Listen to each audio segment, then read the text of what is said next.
Вечный костер. Авторское стихотворение.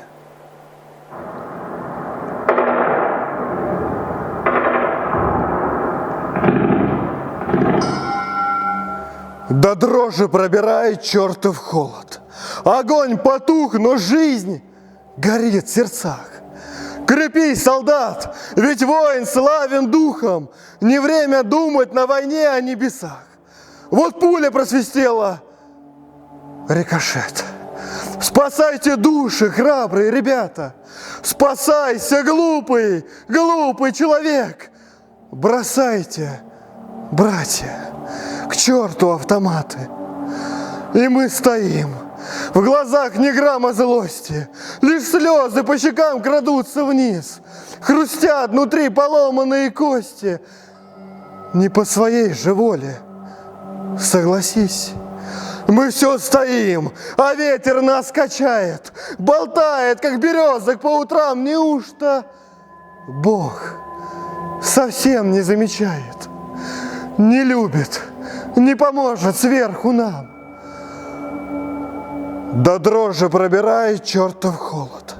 Нам дали 3 минуты на расход.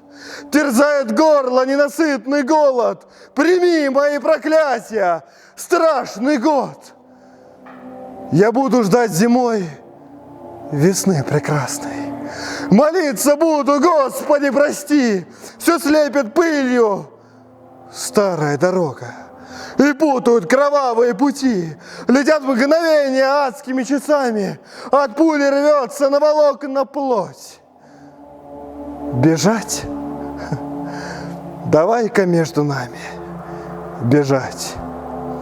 Прибудь с тобой, Господь. Ведь атеистов нету на войне. Мы верим свято каждому завету. Храним любовь в страдающей душе по Божьему великому совету. Мы верим свято в справедливость жизни, совсем не верим в гуманизм войны.